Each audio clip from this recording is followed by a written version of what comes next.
Percival Leslie Fairfoot. Percival, what? He's head man at Tri-Western Life Insurance Company in Eugene, Oregon. Oh, brother, with a name like that. What's bothering the dear boy, Pat?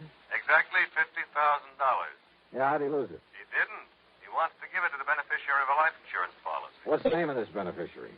Jonathan Doe, also of Eugene, Oregon. Jonathan. John Doe?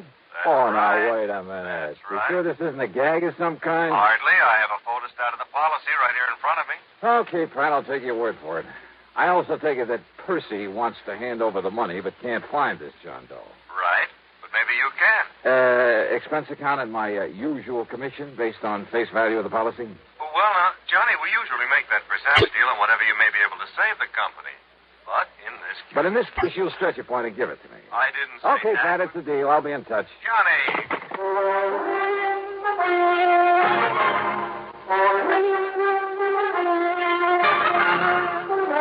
CBS Radio brings you Bob Bailey in the intriguing adventures of the man with the action-packed expense account, America's fabulous freelance insurance investigator. Yours truly, Johnny Dollar.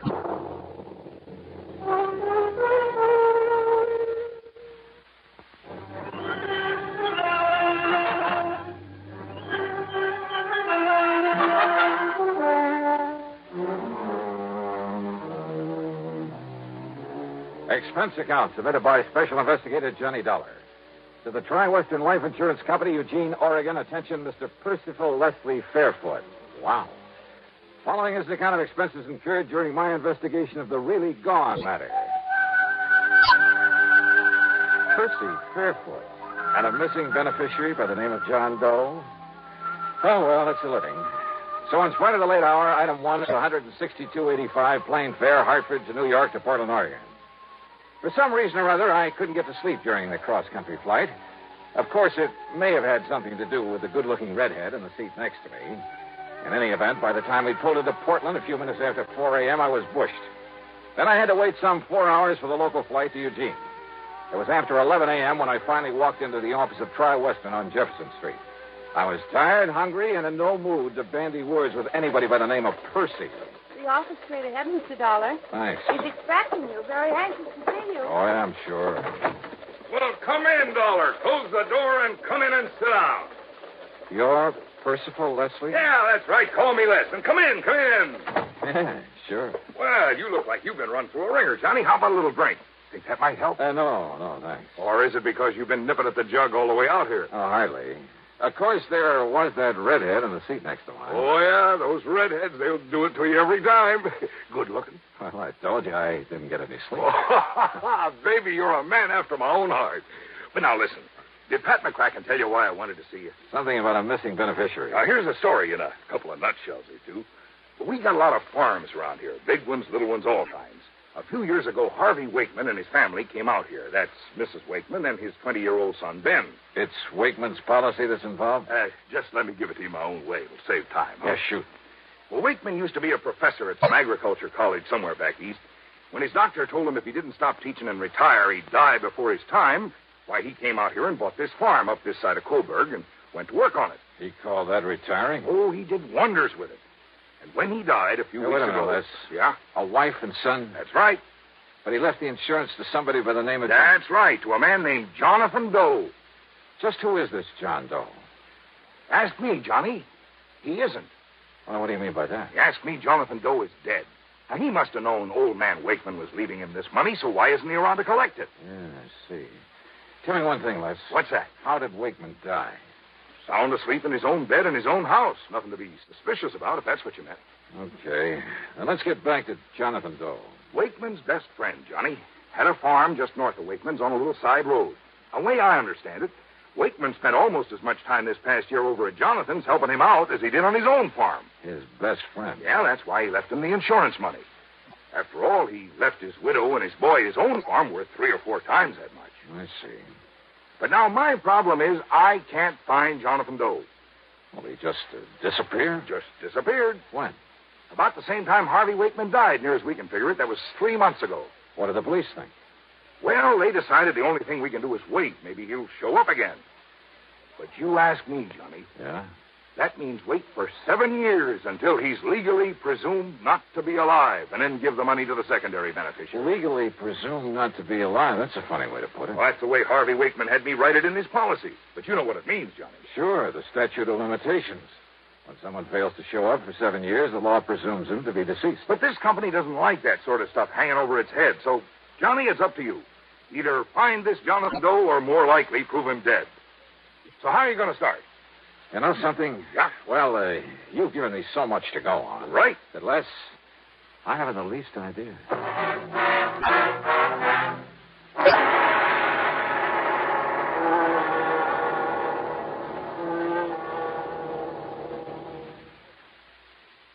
The really...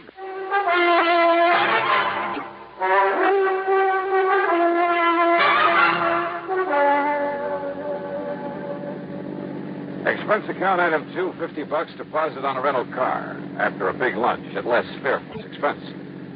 I crossed the Willamette, then drove north. A couple of miles this side of Coburg, I found the prosperous-looking Wakeman farm. As I pulled up in front of the house, a clean-cut young fellow in blue jeans came over to the car. Afternoon, mister. Can I help you?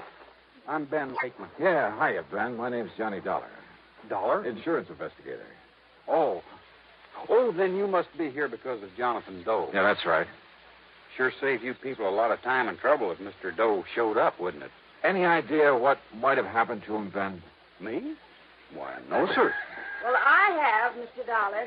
I could hear you through the window. I'm Mrs. Wakeman, and I have a couple of ideas about what happened to Oh, him. how do you do, Miss Wakeman? You know what I think? Well, now, Ma. I think Jonathan Doe was just so broken up over my husband's passing that he couldn't bear just staying around not being able to do anything about it. Ma, They were listen. the closest friends that ever lived, Harvey and Jonathan Well, Doe. tell me, Mrs. Pa Wakeman. spent more time with him, helping him, loaning him his implements. Well, maybe I guess our Alice Chalmers tractor is still over there. Ben? I know it is, Ma. And as soon as Mr. Waverly says it's All okay, right, all right. Yes, Pa spent more time with him lately than he did here. And with the shock of Pa's going, well, I just think he went away. Ma, I don't mean to argue with you, Ben, the more you say no, the more I believe it's true. You just know the best way to keep me thinking something is to say it isn't so. You're just like your father was. You said you had 2 ideas, Mrs. Wakeman. Well, of course, Mr. Dollar. Any reason why this Jonathan Doe wasn't just, well, murdered? Ma, please. Any reason you know of why somebody might have murdered him? Well, no, but just the same, it's a possibility, isn't it? What sort of a man was Jonathan Doe? Well, according to Pa. No, I mean in your own opinion. Well, you see, I just never did get around to meet him. Goodness knows I told Pa to invite him over here to Sunday dinner often enough. Ben? Sir? Well, that is, I never met him either. I offered to go over there with Pa a couple of times and maybe help him out, but... You want the truth, neither Ben nor I ever really saw his farm close up until they told us he'd disappeared. It wasn't that Pa kept us away from him. It's just... Well, who around here did know Jonathan Doe? Well, actually, I guess even we wouldn't have known about him if it hadn't been for Pa. That's true, Mr. Dollar. It's just that... Well, Kind of funny that they knew so little about Mr. Wakeman's closest friend and beneficiary of his insurance. But the more I questioned them, the more sure I became that they really didn't. More important, perhaps as I was, Mrs. Wakeman's constant jabbering nearly drove me off my rocker. So after learning that the Eugene police had made what little investigation there was, I drove back to town, dropped in at headquarters. Well, you really should ought to talk to Sergeant Conroy, Mr. Dollar. He's the one really been out looking for that Jonathan Doe. John Doe, ain't that a laugh? Yeah. Well, is Conroy around here now? It's his afternoon off. I don't know where you'd find him. He'll be on duty 8 a.m. in the morning, though. Okay, thanks. I'll catch you then. Sure. I spent the rest of the afternoon contacting everybody I could think of who might have had some contact with Jonathan Doe. At the post office, I learned the delivery man had only seen him at a distance, driving Wakeman's tractor across the field. None of the merchants remembered his having ever come in. I drove out into the country again, talked with other farmers living nearby. None of them knew anything about him, nor had ever seen his face. I drove to his farm, went over the place with a fine-tooth comb. Result? Nothing. Except, perhaps, that it was obvious he'd never owned a car or any livestock, nor many of the usual agricultural implements either.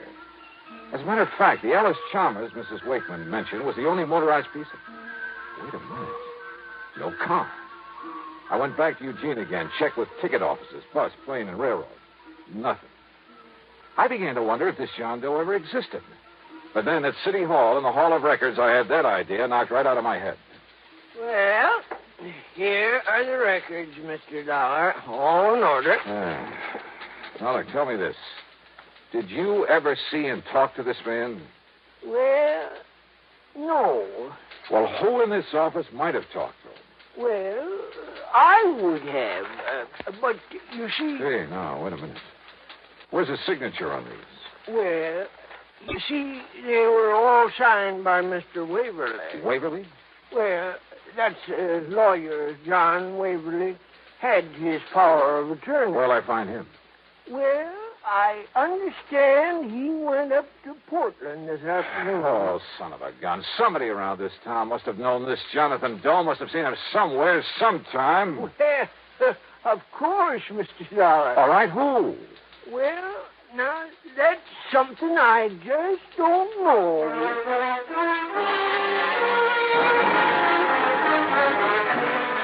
It was late, and I was beat, so I grabbed dinner in a room at the Barclay, that's item 3, 1170, and spent the next 9 hours getting some much-needed sleep. Item 4, first thing in the morning, $1.85 for breakfast. Then I barged on over to police headquarters again. Sergeant Conroy was cooperative enough, but not very helpful, if you know what I mean. Well, you've learned just about as much about Jonathan Doe in one afternoon as I have in 3 months. Yeah, but, Sergeant, it just doesn't make sense that no one, not one, around here is... Well... If only I didn't know young Ben so well. What? You've seen him? Chip off the old block, just as hard-working, just as honest as his father was. Well, what about him? Well, anybody else but him, I'd have locked him up first and asked the questions later. What are you talking about? Speaking of that, you ever get so many answers to questions you didn't ask as when Mrs. Wakeman started Wait a minute, acting listen, away? Conroy. Nice enough woman, I guess.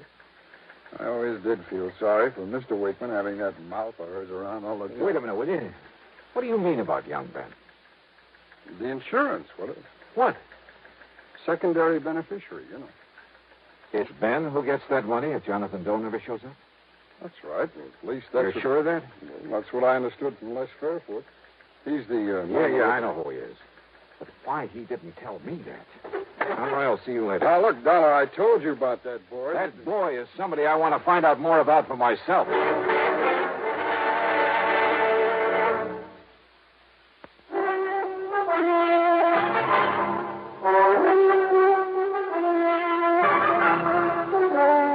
Expense account item 5, 10 cents for a telephone call to Les Fairfoot. Johnny, you're not trying to tell me Ben could have killed Jonathan Doe to get that $50,000 7 years from now? Didn't he? Oh, I know that boy. I've known him for years. Or maybe he paid him off to disappear this way. When by simply staying around, he could get $50,000. Are you sure that Jonathan knew he was beneficiary of that policy? Well, I'd certainly imagine old man Wakeman would have told him so. Wakeman ever say he did? Well, no. You ever tell it to Jonathan? I never even met him. Not you nor anybody else, and I've been wasting all this time trying to find someone who did, who knew something about him. But, brother, that's all beside the point now. What are you going to do? Go out to that farm for a showdown with Ben Wakeman. Showdown? I'm afraid I kind of made a fool of myself trying to trick that boy into confessing that he disposed of Jonathan Doe. He had an answer for everything. But I mean a straightforward, honest, eye-to-eye answer. As for his mother... Ben, who's worked so hard to take care of me and Pa ever since you first got sick, how can you say such a thing? It's all right now, Mother. It's just Mr. It's Dollar. just that he's accusing you of the most horrible, the most awful things, and he has no right to. Well, look, Mr. You think that Ben, this wonderful boy who's taken such good care of this farm, just like his father wanted, and who's even taken care of Jonathan's place ever since and taken care of us, I ought to scratch your eyes out for even thinking such a thing. Well, I'm sorry, Mrs. Wakeman. You'd better be, and you just better get out of here. Mother, If please. I had any sense, I'd sue you. I'd call up John Waverly and Wait a tell minute. him... Waverly? That's right. Lawyer Waverly. He was Dad's attorney, Mr. Dollar. Your father's too? Of course. Then he's the one I want to see. Just don't you worry about that. You just come around here like this anymore, and you'll see him in court. Mrs. Wakeman. Go on now, get out of here. Mrs. Wakeman, I may end up by owing you a big fat apology. You certainly will, but right But now... until I talk with this lawyer. Right now, you can just get out of here. Yes, ma'am.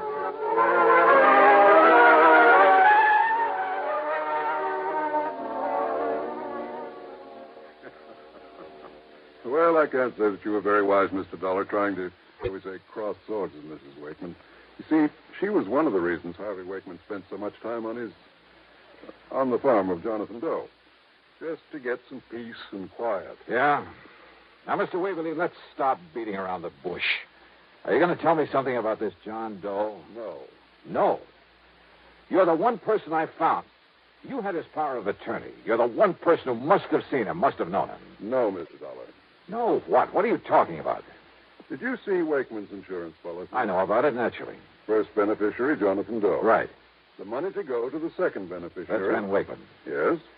At such time as Jonathan Doe legally is presumed not to be alive. Sure, when the statute of limitations runs out at the end of 7 years. But it's kind of a screwy way to put it. I hadn't put it that way. Huh? To have said until such time as Jonathan Doe legally is presumed deceased would have meant nothing. What? That's right. For the simple reason that he was never alive. Huh? Ben is a young man. His father loved him very dearly. The boy meant everything to him. Mr. Waverly. Wakeman knew he didn't have long to live. He arranged it so that his farm and the profits from it would pass to his widow and his son. Well, of course. But he wanted to do more for the boy after Ben had really reached maturity. And do it, incidentally, without seeming to slight his widow.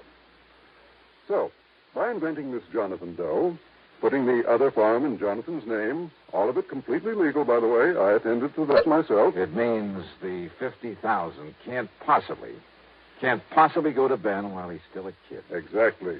Nor could his widow, and she's not the most level-headed woman in the world. Nor could she possibly upset the whole plan. And the other farm? I can show you papers in my files that will turn that over to Ben when he receives the insurance. Well, I will be a monkey's. Then this Jonathan was the real McCoy. A real John Doe. In the true legal sense. The fictitious name of a completely non-existent person. But for such a sound, logical, for such a good reason, Mr. Dollar, that I...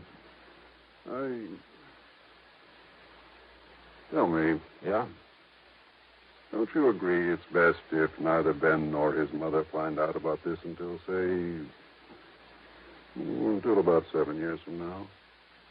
Yeah. Sure.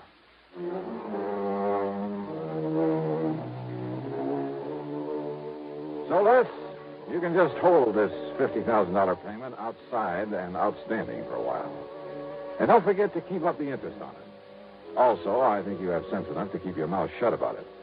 So, expense account total, including another hotel bill and the trip back to Hartford, $40105. Yours truly, Johnny Dollar.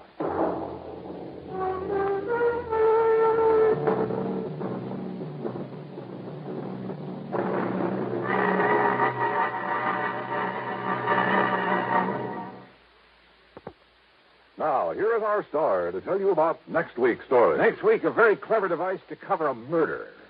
And it almost worked. Join us, won't you? Yours truly, Johnny Dollar.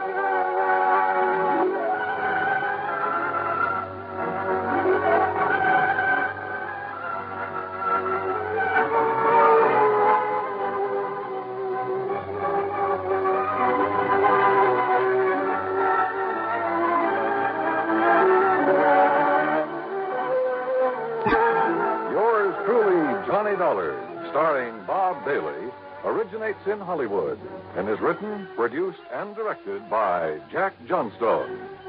Heard in our cast were Virginia Gregg, Lawrence Dobkin, Marvin Miller, Sam Edwards, Junius Matthews, Stacey Harris, and Bart Robinson. Be sure to join us next week, same time and station, for another exciting story of yours truly, Johnny Dollar.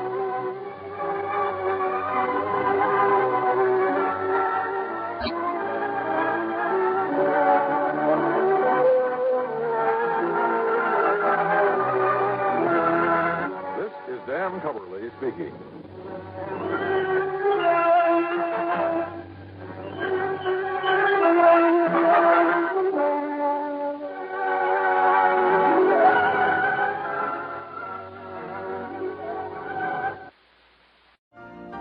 You've been listening to the OTR Gold Network.